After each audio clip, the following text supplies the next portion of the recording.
بسیار قصه جالبی را مفسرین می نویسند.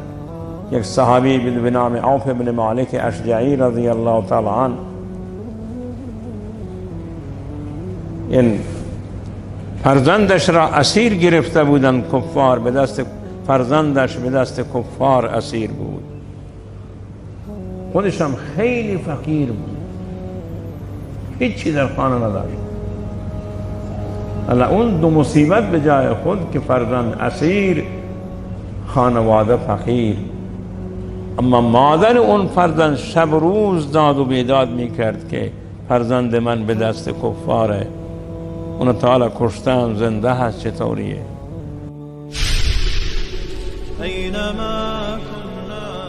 شبکه توحیدی ایمان زلال تقدیم می کند.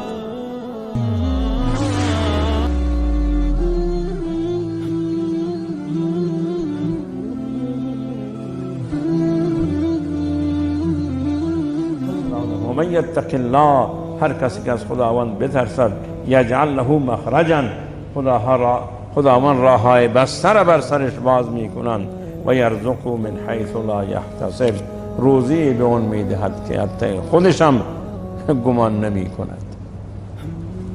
روزی از جای، از مکان خداوند برایش می رساند که خودش هم گمان نمی کرد. در اینجا بسیار قصه جالبی را مفسرین می نویسند. یک صحابی به نام عوف بن مالک اشجعی رضی الله تعالی عنه، این فرزندش را اسیر گرفته بودند کفار، به دست فرزندش به دست کفار اسیر بود. خودش هم خیلی فقیر بود، هیچی در خانه نداشت. حالا اون دو مصیبت به جای خود که فرزند اسیر، خانواده فقیر. اما مادر اون فرزند شب روز داد و بیداد میکرد که فرزند من به دست کفاره، اون تعالی کشتن، زنده هست، چطوریه؟ این آمد و به جای رسول الله فرمود که ای پیغمبر، ای رسول الله صلی الله علیه و آله و سلم، گفت که من 3 مشکل دارم.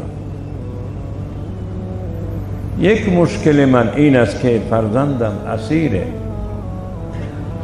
مشکل دوم این است که خانوادم خیلی فقیره، هیچ چی نداریم که بخوریم. مشکل سوم که از همه مشکل تره، این داد و بیداد مادر اون فرزنده. شب روز آو ناله دارد، گریه می کند، بچه هم چه شد، کجا شد. من این 3 تا گرفتاری را دارم. رسول الله فرمود که ای عوف،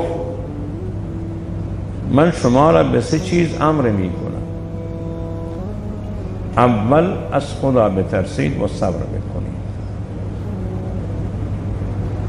و امر می کنم شما را که این جمله را زیاد بکنید.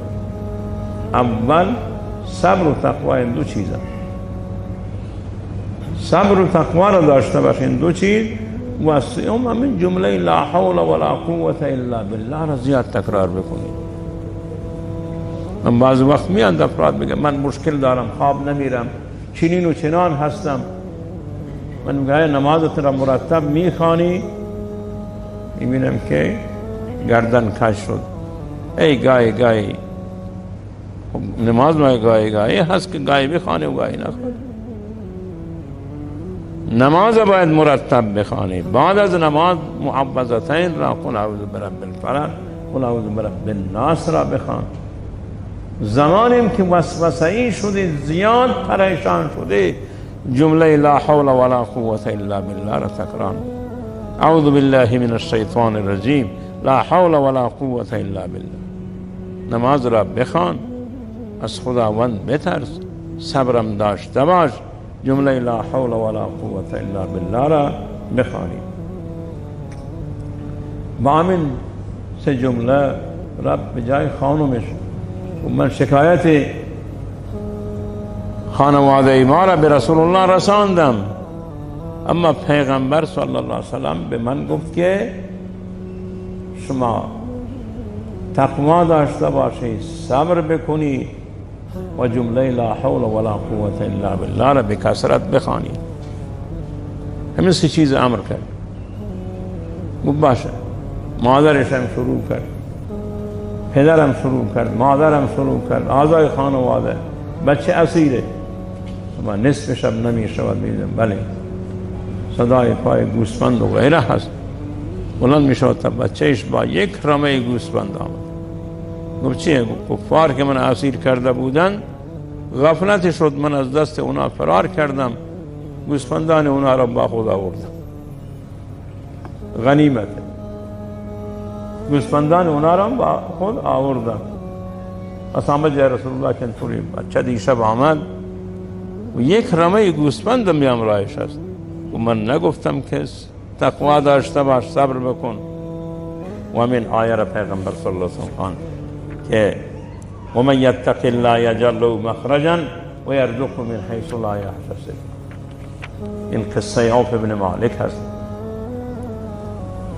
قالت اون خانم گفت که پیغمبر این سه چیز را دستور داد، نعم ما امرنا به فجعل یقولان ذلك ام لا حول ولا قوة الا بالله را می گفتن. امین.